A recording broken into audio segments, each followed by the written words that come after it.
10 ಗಂಟೆ ಹರಟೆ 4 ಗಂಟೆ ಅದು ಇರಕೂಡುದು. ವಿದ್ಯಾರ್ಥಿಯ ಲಕ್ಷಣ ಅಲ್ಲ. Because you don't have much time. Successful candidate ಒಬ್ಬ ಅನ್ಸಕ್ಸಸ್ಫುಲ್ ಕ್ಯಾಂಡಿಡೇಟ್ ಇರುವ ವ್ಯತ್ಯಾಸ ಅಂತಂದ್ರ ಕುದುರೆಗೆ ಇದನ್ನ ಮಗ ಕಟ್ಟಿರ್ತಾರ, ಅದನ್ನಷ್ಟೇ ನೋಡ್ತಿರ್ತಾರ. ನಾನು ಆಗ್ಬೇಕಷ್ಟೇ. ಪಾರ್ಟಿ ಈವ್ನಿಂಗ್ ಪಾರ್ಟಿಗಳು ಸ್ಟಾರ್ಟ್ ಇದೆ. ನಾನು ಹೈದರಾಬಾದ್ ಇದ್ದಾಗ ಹೆಂಗಾಗ್ತಿತ್ತು ಅಂತಂದ್ರೆ ವೀಕೆಂಡ್ ಒಂದ್ಸಾರಿ ಮೂವಿಗೆ ಹೋಗ್ಬೇಕು, ಎಲ್ಲರೂ ಕರ್ನಾಟಕದವರೆಲ್ಲ ಸೇರಿ ಊಟ ಮಾಡ್ಬೇಕು. ಬಾವರ್ಚಿ ಬಿರಿಯಾನಿ, ಪ್ಯಾರಡೈಸ್ ಬಿರಿಯಾನಿ, ತೆಲುಗು ಹೊಸ ಸಿನಿಮಾಗಳು, ಆಮೇಲೆ ಅಫೇರ್ಸ್, ಹುಡುಗ ಹುಡುಗಿ ಅಫೇರ್ಸ್. ಸ್ವಾಮಿ ವಿವೇಕಾನಂದರು ಹೇಳ್ತಾರೆ ಏನಂದ್ರೆ, ಯಾವುದು ನಮ್ಮ ಭೌತಿಕ ಆಧ್ಯಾತ್ಮಿಕ ಉದ್ಧಾರಕ್ಕೆ ಸಹಕಾರಿ ಆಯ್ತದೋ ಅದು ನನ್ನ ಪಾಲಿಗೆ ಅಮೃತ, ಯಾವುದು ಇದಕ್ಕೆ ಮಾರಕ ಆಯ್ತದೋ ಅದು ನನ್ನ ಪಾಲಿಗೆ ವಿಷ. ಇದೇನು 25 ವರ್ಷ ಇದೆಯಲ್ಲ ನಿಮ್ದು, IAS ಆಗ್ತಿರಲ್ಲ ನಾಳೆ, ನೀವೆಲ್ಲ ಆಗ್ತಿರಲ್ಲ.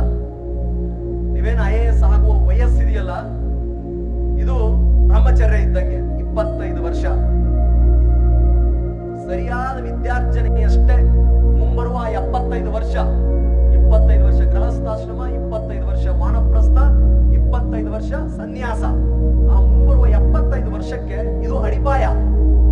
ಏನ್ ಬೇಕೆಲ್ಲ ಕಲ್ತ್ಕೊಂಡ್ಬಿಡೋಣ, ಎಲ್ಲ ಕಲ್ತ್ಕೊಂಡ್ಬಿಡೋಣ. Public speaking, yes, let us learn it. Group discussion, let us learn it. Running, jogging, let us learn it. Sports, let us learn it. Guitar, let us learn it. UPSC preparation, yes, nothing else but preparation. Study, let me learn it. ನನಗೊಬ್ರು ನಮ್ಮ ಗುರುಗಳ 3 ಅಸ್ತ್ರ ಕೊಟ್ಟಿದ್ರು. ಹೂ, Y, what. Nokia set ಬರ್ತಾ ಇತ್ತು, ನಾನು ಅದ್ರಲ್ಲಿ ಹಾಕೊಂಡಿರ್ತಿದ್ದೆ. ಅದು ಅರ್ಧ ತಾಸಿಗೊಮ್ಮೆ ರಿಂಗ್ ಆಗದು. ಹೂ ಅಂದ್ರೆ ಹೂ ಎಮ್ ಐ, ನಾನು ಯಾರು? ರವಿ ದ್ಯಾಮಪ್ಪ ಚನ್ನಣ್ಣವರ್, ನೀಲಗುಂದ್, ಗದಗ ತಾಲೂಕು, ನನ್ನ ಕುಟುಂಬ ಇಂಥದ್ದು. Why are you here? ಯಾಕೆ ನಾನು ಇಲ್ಲಿದ್ದೀನಿ? ನಾನು IAS ಪ್ರಿಪರೇಷನ್ಗಾಗಿ ಡೆಲ್ಲಿಗೆ ಬರೀ ಒಂದು ಕೆಂಪು ಪುಸ್ತಕ, ಕೆಂಪುದೊಂದು ದೊಡ್ಡ 1 ಕ್ವಿಂಟಲ್ ಪುಸ್ತಕ, 3,000 ರೂಪಾಯಿ ತಗೊಂಡ್ಬಂದಿದ್ದೀನಿ. ನನಗೆ ಇಷ್ಟೊಂದು ಜವಾಬ್ದಾರಿಗಳಿದೆ. ನಾನು ಇಲ್ಲಿ ಕೆಲಸ ಮಾಡ್ತಿದ್ದೀನಿ. ನನ್ನ ಕತೆ ಎಲ್ಲರ ಹತ್ರ ಹೋದ್ರೆ ಯಾರು ಕೇಳಲ್ಲ. ನಾನು ಸಕ್ಸಸ್ಫುಲ್ ಕ್ಯಾಂಡಿಡೇಟ್ ಆಗಲೇಬೇಕು. Why are you here? What I am doing now? What I am doing now?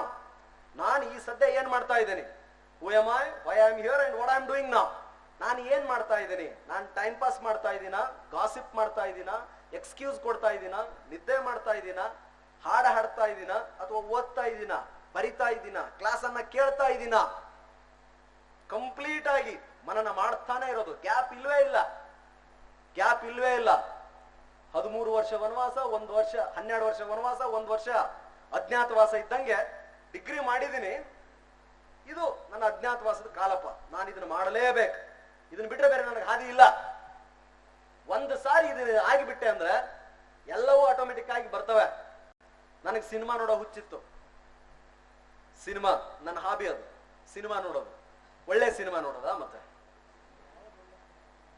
Cinema, ಎಲ್ಲಾ ಸಿನಿಮಾಗಳ ನನ್ನ ಪ್ರಿಪರೇಷನ್ ಅವಧಿಯಲ್ಲಿ ಏನ್ ರಿಲೀಸ್ ಆಯ್ತಲ್ಲ, ಆಕ್ಷನ್ ಮೂವೀಸ್, ಇಂಗ್ಲಿಷು, ಹಿಂದಿ ಮತ್ತು ತೆಲುಗು, ಕನ್ನಡ ಒಂದು ನೋಡ್ಲಿಲ್ಲ. ನಾನು ಅದನ್ನ ಬರೆದಿಡ್ತಿದ್ದೆ. ಈ ಸಿನಿಮಾ ಇವತ್ತು ರಿಲೀಸ್ ಆಯ್ತು, ನಾನು ಇದನ್ನ ನೋಡ್ಬೇಕು. ಆಮೇಲೆ ನನ್ನ ಗೆಳೆಯರು ಇವತ್ತು ಊಟಕ್ಕೆ ಹೋಗಿದ್ದಾರೆ. ನಾನು ಈ ಊಟ ತಿನ್ಬೇಕು. ಹೈದರಾಬಾದಲ್ಲಿ ಒಳ್ಳೆ ಸ್ವೀಟ್ ಸಿಗುತ್ತೆ, ಪುಲ್ಲಾರೆಡ್ಡಿ ಸ್ವೀಟ್ಸ್ ಅಂತ ಇರುತ್ತೆ. ಹೈದರಾಬಾದ್ಗೆ ಯಾರು ಹೋಗಿದ್ರೆ ಎಲ್ಲರೂ ಅನ್ ಮಾತಾಡ್ರು, ಏನನ್ನೋರು. ಆಮೇಲೆ ಧೋಕ್ಲಾ ಅಂತ ಹೇಳಿ, ಆಮೇಲೆ ಹಲೀಮ್ ಅಂತ ಒಳ್ಳೆ ಬಿರಿಯಾನಿ, ಬಾವರ್ಚಿ ಬಿರಿಯಾನಿ ಸಿಗೋದು. ಈಗ ತಿನ್ನೋದು ಕಡಿಮೆ ಮಾಡಿದ್ದೀನಿ. ಅವಾಗ ಬಹಳ ತಿಂತಿದ್ದೆ. ಎಲ್ಲ ಬರೆದಿಟ್ಟೆ. ಆಗಸ್ಟ್ 15 ನಮ್ಮ ಪ್ರಿಲಿಮ್ಸ್ ರಿಸಲ್ಟ್ ಬಂದಿತ್ತು. ಆಗಸ್ಟ್ 15 ಸ್ವಾಮೀಜಿಗೆ ಫೋನ್ ಮಾಡಿ ಹೇಳಿದೆ, ಸ್ವಾಮೀಜಿ ರಿಸಲ್ಟ್ ಬಂದು ಪಾಸ್ ಆಗಿದ್ದೀನಿ. ಅದರಲ್ಲೇನು ಆಶ್ಚರ್ಯ, ಮೇನ್ಸ್ ರೆಡಿ ಆಗ ಸುಮಾರು ಅಕ್ಟೋಬರ್ ಎಂಡ್ಗೆ ಅನ್ಸುತ್ತೆ, ಮಾರ್ಚ್ ಅಕ್ಟೋಬರ್ ಎಂಡ್ಗೆ ಮೇನ್ಸ್ ರಿಸಲ್ಟ್ ಬಂತು. Yes Swamiji, I have qualified for mains. ಅದರಲ್ಲೇನು ಆಶ್ಚರ್ಯ, ಅದು ಆಗೋದೇ ಇತ್ತು. Prepare for mains. ಮಾರ್ಚ್ 28 ನಂದು interview date. Nirbhay Sharma afternoon interview ಮುಗೀತು. ಮೇ 6 ಈವ್ನಿಂಗ್, ಮೇ 6 ನನ್ನ ರಿಸಲ್ಟ್ ಬಂತು. ರಿಸಲ್ಟ್ ಬಂದ ತಕ್ಷಣ ಕ್ಯಾಲ್ಕುಲೇಷನ್ ಹಾಕಿ ಒಬ್ಬ ಹೇಳ್ಬಿಟ್ಟ, ವೆಂಕಟೇಶ್ ಅನ್ನೋನು, ಹೈದ್ರಾಬಾದ್ನವನು, ನೀನು IPS ಆಯ್ತೀಯ ಅಂತ. ಸ್ವಾಮೀಜಿಗೆ ಫೋನ್ ಮಾಡಿ ಹೇಳಿದೆ, ಸ್ವಾಮೀಜಿ ಹಿಂಗೆ 703 ರ್ಯಾಂಕ್ ತುಸು ಕಡಿಮೆನೆ, ಆದ್ರೆ IPS ಆಗ್ತೀನಿ ಸ್ವಾಮೀಜಿ. ಅದರಲ್ಲಿ ಏನು ಆಶ್ಚರ್ಯ?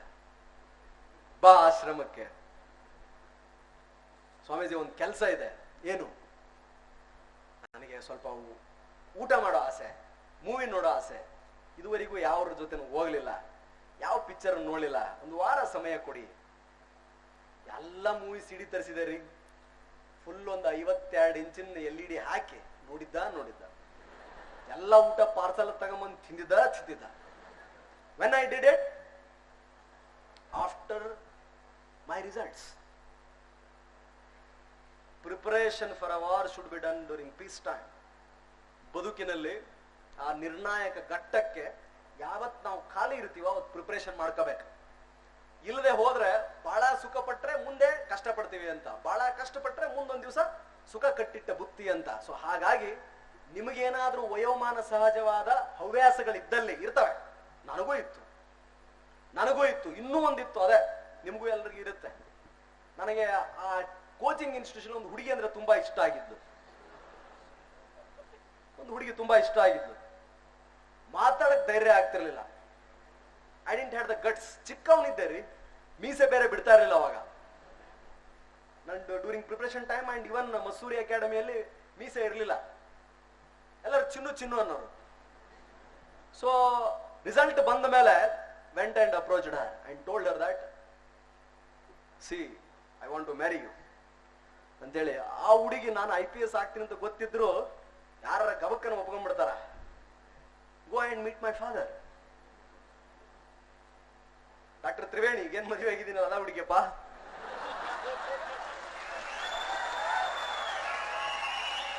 Then I went and approached her father and her father told, ours is an undivided family. Let me discuss with my brother and come back to you anta. You know. ಅನಾಹುತ ಆಯ್ತಲ್ಲಪ್ಪ ಇದು ಅಂದೆ. ಆಯ್ತು, ಅವರೆಲ್ಲ discussion ಮಾಡಿ ಕೊನೆಗೆ ಒಪ್ಪಿದ್ರ, as if ಅವ್ರೇನೋ ನನ್ನ ಬಗ್ಗೆ ಕರುಣೆ ತೋರಿಸ್ದಂಗ. But I got good girl. You should have, ಅವು ಏನಾದ್ರೂ ಇತ್ತು ಅಂತಂದ್ರೆ ಯು ಶುಡ್ ಪೋಸ್ಟ್ಪೋನ್ ಇಟ್ ಅಂತ ಹೇಳ್ತಿದ್ದೀನಿ. ಒಂದು ಸಾರಿ ಸರ್ವಿಸ್ ಬಂದ್ರೆ ತಿರುಗಿ ನೋಡೋ ಅವಶ್ಯಕತೆನೇ ಇಲ್ಲ. You are the creator of your own destiny. Imagine you will become that. You decide you will do that ಅಷ್ಟೇ. ಬೇಕಾದಿರ್ಲಿ ಅದು. Here you are empowered by laws and powers. So ಇದು ಈ ಪರೀಕ್ಷೆ ಅನ್ನೋದು ನಿಮ್ಮ ಒಟ್ಟಾರೆ ವ್ಯಕ್ತಿತ್ವವನ್ನ ಪರೀಕ್ಷೆ ಮಾಡುವುದರಿಂದ, ನಿಮ್ಮನ್ನ ಪೂರ್ತಿ ಅದು ಅಳೆಯುವುದರಿಂದ, ಇದಕ್ಕೆ ತಯಾರಿ ಈ ಸಣ್ಣ ಪುಟ್ಟ ಪರೀಕ್ಷೆಗಳಿಗೆ ಮಾಡಿದ್ರೆ ಡೆಫಿನೆಟ್ಲಿ ಯು ವಿಲ್ ಫೇಲ್. ಆ ಕಿಲ್ಲರ್ ಜೀಲಲ್ಲಿ ರಾಕೆಟ್ ಹಿಂದ್ಗಡೆ ಹಚ್ಚಿರ್ತಾರಲ್ಲ ಆ ತರ. So for that you have to go to a coaching institution and you must have a good friend circle. ಒಳ್ಳೆ ಸ್ನೇಹಿತರ ಸರ್ಕಲ್ ಇರ್ಬೇಕು. ಕೆಲವೊಂದಿಷ್ಟು ಜನ ನೋಡ್ಸಕ್ ಕೊಡಂಗಿಲ್ಲ ಅಲ್ವೇ? But I had the opportunity to work in a coaching institution. Science and technology ಅರ್ಥನ ಆಗ್ತಿರ್ಲಿಲ್ಲ ನನಗೆ. 150ಕ್ಕೆ 13, 14. ಕರೆಂಟ್ ಅಫೇರ್ಸ್ ಅಲ್ಲೂ ಕೂಡ 25, 30. Every day I use to take my answer script and go and sit with madam Sosin Tayyaba and ask, madam am I really eligible to become an IAS officer? ನನಗೇನು ಬರೀ 13, 14 ಬೀಳಕತ್ತೇವ್. ಅವಾಗ ಏನಂದ್ರು, ಆಯ್ತಪ್ಪ ಟಾಪ್ ಈಗ ಯಾರು ಹೈಯೆಸ್ಟ್ ಮಾರ್ಕ್ಸ್ ತಗೊಂಡ್ರ ಅವ್ರ ಆನ್ಸರ್ ಸ್ಕ್ರಿಪ್ಟ್ ನೋಡಪ್ಪ. Then I started. ಯಾರ್ದು ಬೆಸ್ಟ್ ಆನ್ಸರ್ ಸ್ಕ್ರಿಪ್ಟ್ ಇತ್ತು ರೈಟಿಂಗ್. ಕ್ಲಾಸ್ನಾಗ ಆನ್ಸರ್ ಎಲ್ಲರೂ ಹೇಳ್ತಾರ, ಪರೀಕ್ಷೆದಾಗ ಉತ್ತರ ಬರೆದವನ ಟಾಪರ್. 3 ಗಂಟೆ ಅವಧಿಯಲ್ಲಿ ಜಗದೀಶ್ ಹೇಳಿದ ಹಾಗೆ ಇಡೀ ಒಂದು ವರ್ಷ ಓದಿದ ಎಲ್ಲಾ ಪುಸ್ತಕಗಳನ್ನ ಆ 2 ಮಾರ್ಕ್ಸ್ಗೆ, 5 ಮಾರ್ಕ್ಸ್ಗೆ, 15 ಮಾರ್ಕ್ಸ್ಗೆ, 20 ಮಾರ್ಕ್ಸ್ಗೆ ಕಂಡೆನ್ಸ್ ಮಾಡಿ ಯಾವ ಉತ್ತರಕ್ಕೆ ಎಷ್ಟು ಅಂಕಕ್ಕೆ ಎಷ್ಟು ಬರೀಬೇಕದನ್ನ ತೀರ್ಮಾನ ಮಾಡಿ ಬರೆಯುವುದಿದೆಯಲ್ಲ, ಅದು ಬಿಗ್ಗೆಸ್ಟ್ ಚಾಲೆಂಜ್. ನಿಮ್ಗೆ ರ್ಯಾಂಕ್ ತರೋದು, ಸರ್ವಿಸ್ ತರೋದು ಆನ್ಸರ್ ರೈಟಿಂಗ್ ಅಲ್ಲೇ, ಮೇನ್ಸ್ ಎಕ್ಸಾಮ್ ನಲ್ಲೇ ಎಲ್ಲರೂ ಓದ್ತಾರೆ. ಬಟ್ ರ್ಯಾಂಕ್ ಯಾರಿಗೆ ಬರುತ್ತೆ? ಸರಿಯಾಗಿ ಪರೀಕ್ಷೆ ಬರ್ದವನಿಗೆ. then how will do it? I started studying, analyzing the good answer scripts. ಯಾರಪ್ಪ ಟಾಪರ್ 110 ಯಾರಿಗೆ ಬಂದೈತಿ ಅವನು ತಗೊಳ್ಳೋದು. how he started his introduction, what is there in his body of answer. ಅವನು point wise firstly, secondly, thirdly ಅಂತ ಬರದ್ನ point number 1, 2, 3, 4 ಅಂತ ಹಾಕಿದ್ನ. Chart ಏನಾದ್ರೂ ಹಾಕಿದ್ನ, ಟೇಬಲ್ ಏನಾದ್ರೂ ಹಾಕಿದ್ನ, ಪೈ ಚಾರ್ಟ್ ಮೂಲಕ ಎಕ್ಸ್ಪ್ಲೈನ್ ಮಾಡಿದ್ನ, ಅಂಡರ್ಲೈನ್ ಏನಾದ್ರೂ ಮಾಡಿದ್ನ, ಅವನ ಕನ್ಕ್ಲೂಷನ್ ಹೇಗಿತ್ತು, ಕಮೆಂಟ್ ಅಂದಲ್ಲಿ ಏನು ಬರದ, ಎಲ್ಯುಸಿಡೇಟ್ ಅಂದಲ್ಲಿ ಏನು ಬರದ, ಎಕ್ಸ್ಪ್ಲೈನ್ ಅಂದಲ್ಲಿ ಏನು ಬರದ, ಕ್ರಿಟಿಕಲಿ ಎನಲೈಸ್ ಅಂದಲ್ಲಿ ಏನು ಬರದ, ಅನ್ನೋದೊಂದು ತಯಾರು ಮಾಡ್ತಿದ್ದೆ ನಾನು. ಎಲ್ಲರ ಕಡೆನೂ ಅದನ್ನ ಆನ್ಸರ್ ಸ್ಕ್ರಿಪ್ಟ್ ಅಲ್ಲಿ ಏನೇನು ಇರ್ತಿತ್ತಲ್ಲ, ಪಬ್ಲಿಕ್ ಅಡ್ಮಿನಿಸ್ಟ್ರೇಷನ್, GS ಪೇಪರ್ 1, 2 ಎಲ್ಲ 3, 4 ಎಲ್ಲ ತಗೊಬಿಡೋದು, ನಂದೇ ಒಂದು ಆನ್ಸರ್ ರೆಡಿ ಮಾಡೋದು. I used to practice this minimum 5 to 10 times each answer.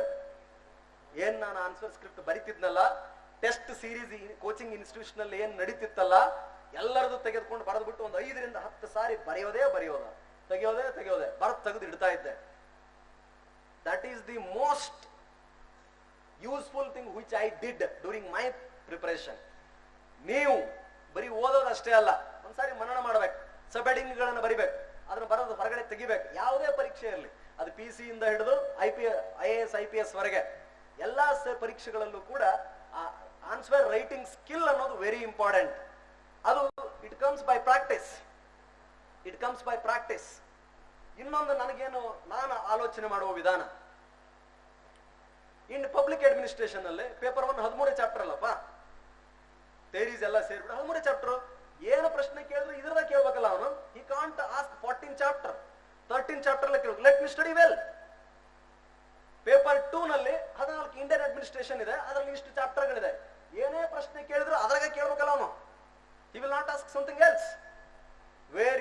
Where are the old question papers, what he has asked in the recent past. Complete study ಮಾಡೋದು, autopsy ಮಾಡ್ದಂಗೆ, ಅಂದ್ರೆ post mortem ಮಾಡ್ದಂಗೆ. So ಹಾಗಿದ್ರೆ ಈ ಸಾರಿ ಬಹುಶಃ ಈ chapter ಅಲ್ಲಿ ಬರ್ಬೋದು, ಈ ಚಾಪ್ಟರ್ ಅಲ್ಲಿ ಕೇಳಿದ್ರೆ ಇದನ್ನೇ ಕೇಳ್ತಾರೆ. So I have to prepare it. ನಾನು ಅದನ್ನ ಕಮೆಂಟ್ ಅಂದ್ರೂ ಬರಿಬೇಕು, ನೆಗೆಟಿವ್ ಆಗಿ ಕೇಳಿದ್ರು ಬರಿಬೇಕು, ಪಾಸಿಟಿವ್ ಆಗಿ ಆದ್ರೂ ಬರಿಬೇಕು, ಒಟ್ಟು ಅದನ್ನೇ ಬರಿಬೇಕಪ್ಪ. ಸೊ ಅದು ಕೋಚಿಂಗ್ ಇನ್ಸ್ಟಿಟ್ಯೂಷನ್ ಅಲ್ಲಿ ರೈಟಿಂಗ್ ಪ್ರಾಕ್ಟೀಸ್ ಮಾಡುವ ಮೂಲಕ, ಒಳ್ಳೆಯ ಸ್ನೇಹಿತರ ಜೊತೆಗೆ ಗ್ರೂಪ್ ಡಿಸ್ಕಷನ್ ಮಾಡುವ ಮೂಲಕ